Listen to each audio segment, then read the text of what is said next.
tonight, GOPAC Chairman David Avella, former aide to Chuck Schumer, radio show host Chris Hahn.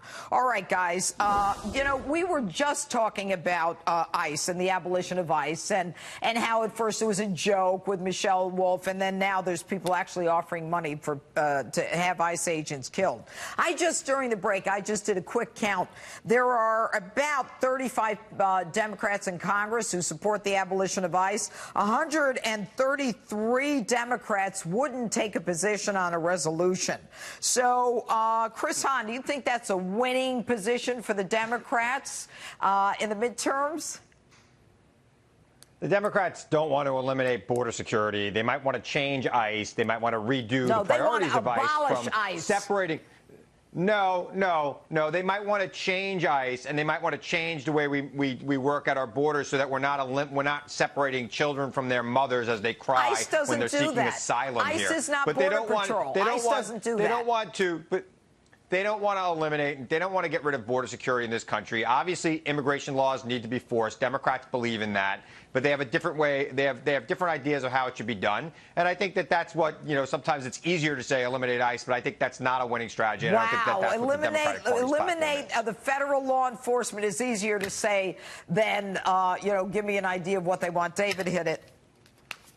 Judge, this is why it doesn't matter whether Nancy Pelosi is the Democratic leader or not, as a growing number of Democrats say they won't vote for her for Speaker. You take her out and put somebody else in, you still got a Democrat who wants a socialistic health care system, will look to get rid of President Trump's tax cuts, will look to put regulations back on the economy and make workers and job creators have to work under a mother may I system of an economic system. It's why it doesn't matter who the Democrats put in as leader. They're all for the same march to socialism that Nancy Pelosi preaches. But wow. David, I'm talking about abolishing ICE. I've got 35 people in Congress who voted to abolish ICE. All right? They want ICE gone. 133 voted present on a resolution to support it, and they just didn't vote. I mean, is this winning for the Dems?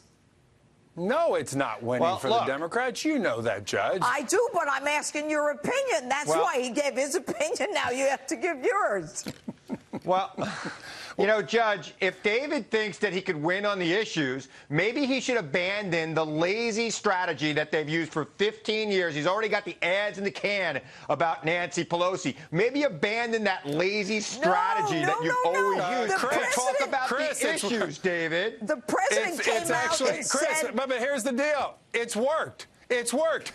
Every time Americans have the choice between Nancy Pelosi being Speaker or not being Speaker, they vote for Republican. You see as much polling as I do, and there isn't a congressional district, a competitive congressional district in this country where Nancy Pelosi has a positive approval rating. You know what's going to be hilarious? Dave, you know what's going to be hilarious? If, like, sometime in October, Nancy Pelosi, after you've made all the ads with her face merging with the candidate that you're running the ads against, and sometime in October, Nancy Pelosi decides, you know what? This is my last term in Congress. And then you've got to go back to your donors and try to get money for new ads on issues, but you don't have any answers on the issues, which is why you run those attack ads. You know what, Chris? You're not even answering the question. Here it is. The president tweeted, Democrats, don't distance yourself from Nancy. She's wonderful. Her ideas and policies may be bad, but you should definitely give the woman a fourth chance. She's trying very hard and has every right to take you Democrats down if she's veered too far left. Well, you know what, Mr. President? She did beat you in the budget negotiation last year, and that's probably why David and others are so mad at her. But that's what happened. Are you mad at her, David? Chris is talking so wacky. He sounds like he's trying to be Michael Avante's press person for his presidential campaign. Hey, just because we look alike doesn't mean I support him for president. Yeah, well, listen, guys, I really think that the abolish ICE is really going to work for us. All right, David Avella, Chris Hahn, thanks so much for being with us tonight.